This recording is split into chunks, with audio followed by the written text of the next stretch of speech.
Nebuchadnezzar loses his kingdom for 7 years. Chapter 4 King Nebuchadnezzar's letter about his second dream. King Nebuchadnezzar sent the following letter to the people of all nations and races on the earth. Greetings to all of you. I am glad to tell about the wonderful miracles God Most High has done for me. His miracles are mighty and marvelous. He will rule forever, and his kingdom will never end. I was enjoying a time of peace and prosperity when suddenly I had some horrifying dreams and visions. Then I commanded every wise man in Babylonia to appear in my court, so they could explain the meaning of my dream. After they arrived, I told them my dream, but they were not able to say what it meant. Finally, a young man named Daniel came in, and I told him the dream. The holy gods had given him special powers, and I had renamed him Belshazzar after my own god. I said, Belshazzar, not only are you the wisest of all advisors and counselors, but the holy gods have given you special powers to solve the most difficult mysteries. So listen to what I dreamed and tell me what it means. In my sleep, I saw a very tall tree. In the center of the world, it grew stronger and higher until it reached to the heaven and could be seen from anywhere on earth.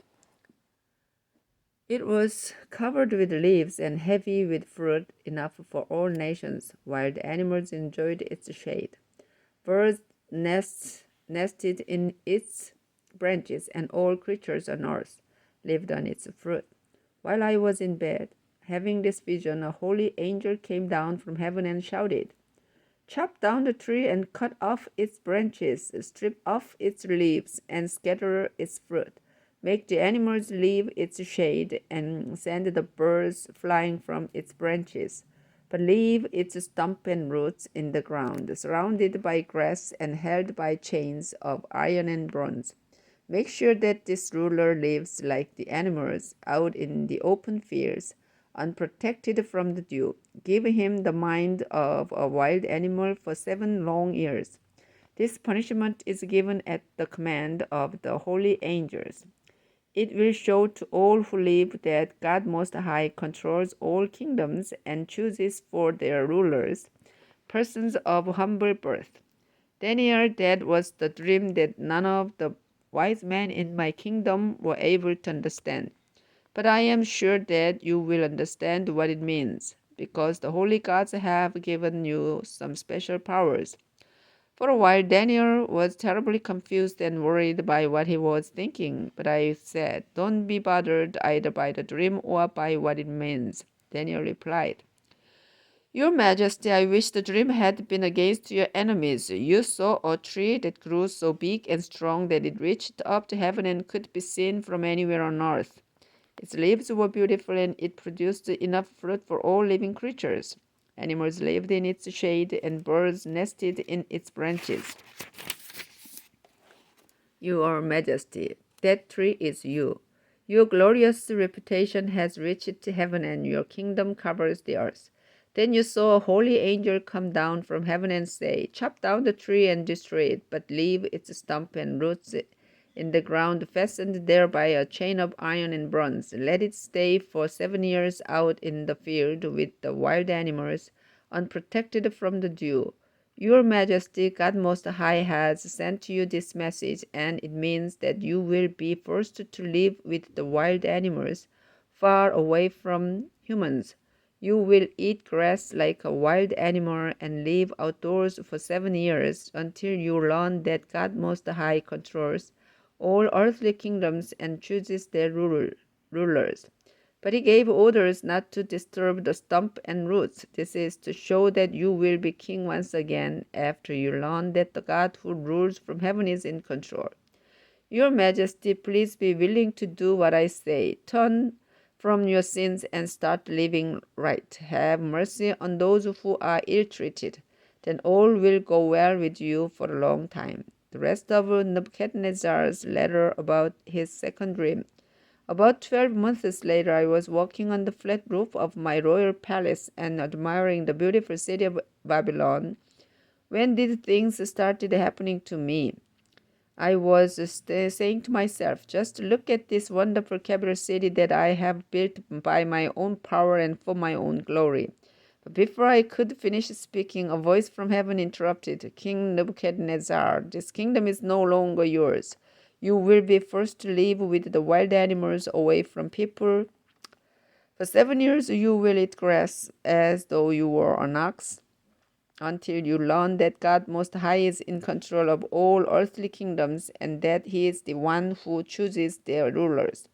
This was no sooner said than done. I was forced to live like a wild animal. I ate grass and was unprotected from the dew. As time went by, my hair grew longer than eagle feathers, and my fingernails looked like the claws of a bird.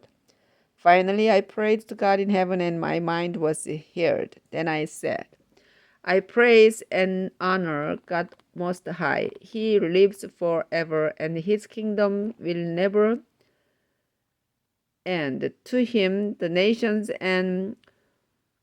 are far less than nothing. God controls the stars in the sky and everyone on this earth.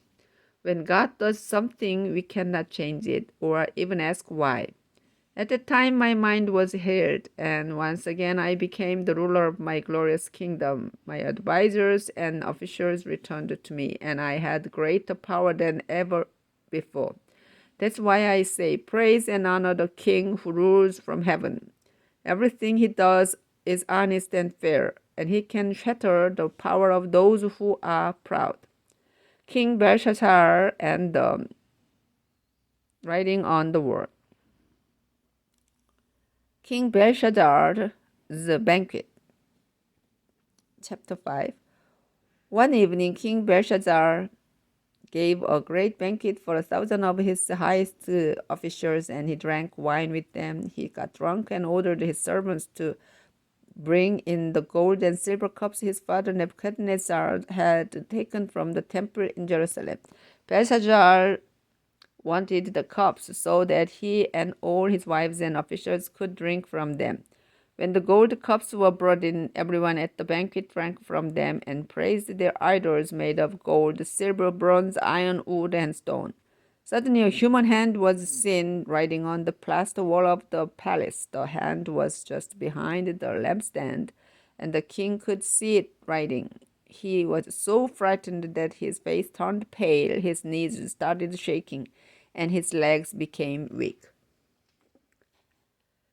The king called in his advisors, who claimed they could talk with the spirits of the dead and understand the meanings found in the stars. He told them, the man who can read this writing and tell me what it means will become the third most powerful man in my kingdom. He will wear robes of royal purple and a gold chain around his neck.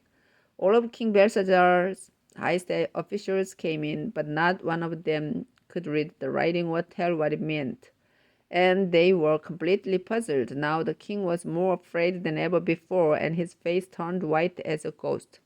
When the queen heard the king and his officials talking, she came in and said, Your Majesty, I hope you live forever. Don't be afraid or look so pale. In your kingdom there is a man who has been given special powers by the holy gods.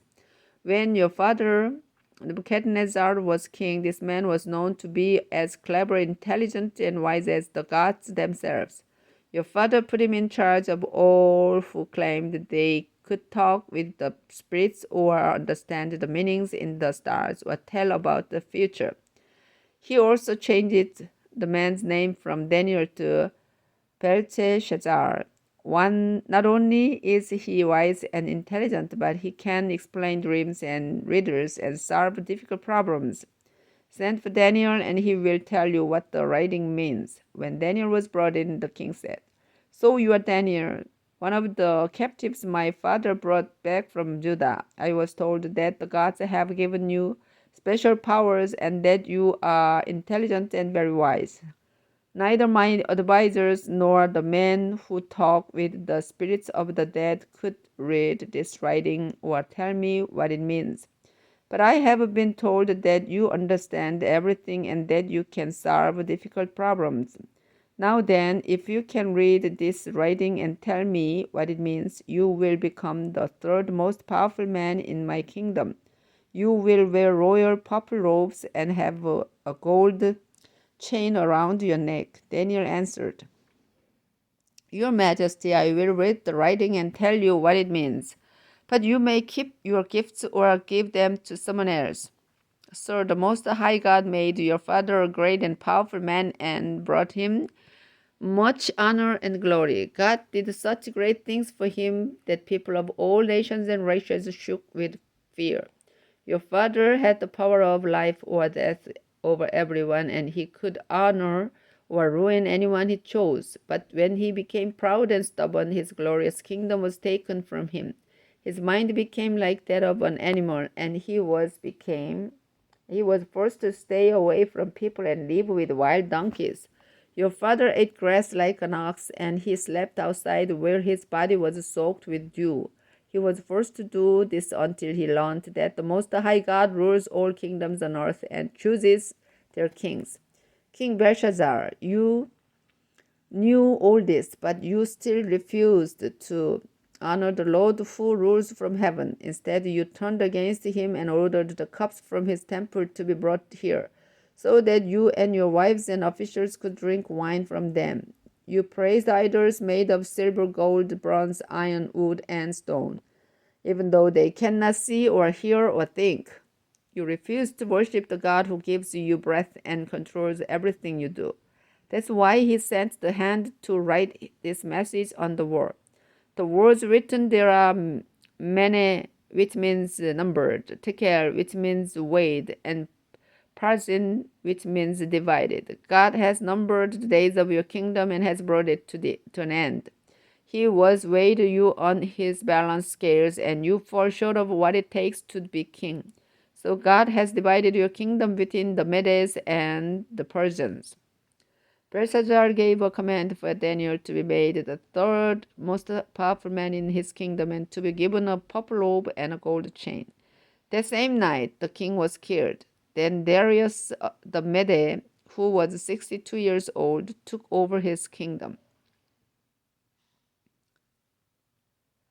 God rescues Daniel from the pit of lions. Chapter 6. Darius divided his kingdom into 120 states and placed a governor in charge of each one. In order to make sure that his government was run properly, Darius put 3 other officials in charge of the governors. One of these officials was Daniel, and he did his work so much better than the other governors and officials that the king decided to let him govern the whole kingdom. The other men tried to find something wrong with the way Daniel did his work for the king, but they could not accuse him of anything wrong because he was honest and faithful and did everything he was supposed to do. Finally, they said to one another, "We will never be able to bring any charge against Daniel unless it has to do with his religion." They all went to the king and said, "Your Majesty, we hope you live forever. All of you officials, leaders, advisors, and governors agreed that you should make a law forbidding anyone to pray to any god or a human except you for the next 30 days. Everyone who disobeys this law must be thrown into a pit of lions. Order this to be written and then sign it, so it cannot be changed, just as no written law of the Medes and Persians can be changed." So King Darius made the law and had it written down. Daniel heard about the law, but when he returned home, he went upstairs and prayed in front of the window that faced Jerusalem. In the same way that he had always done, he knelt down in prayer 3 times a day, giving thanks to God. The man who had spoken to the king watched Daniel and saw him praying to his God for help. They went back to the king and said, "Didn't you make a law that forbids anyone to pray to any god or a human except you for the next 30 days? And doesn't the law say that everyone who disobeys it will be thrown into a pit of lions?" "Yes, that's the law I made," the king agreed. "And just like all written laws of the Medes and Persians, it cannot be changed. The man then told the king that Jew named Daniel, who was brought here as a captive, refuses to obey you or the law that you ordered to be written, and he still prays to his God 3 times a day. The king was really upset to hear about this, and for the rest of the day he tried to think how he could save Daniel. At sunset, the man returned and said, Your Majesty, remember that no written law of the Medes and Persians can be changed, not even by the king. So Darius ordered Daniel to be brought out and thrown into a pit of lions. But he said to Daniel, You have been faithful to your God, and I pray that he will rescue you. A stone was rolled over the pit, and it was sealed. Then Darius and his officials stamped the seal to show that no one should let Daniel out. All night long the king could not sleep. He did not eat anything, and he would not let anyone come in to entertain him.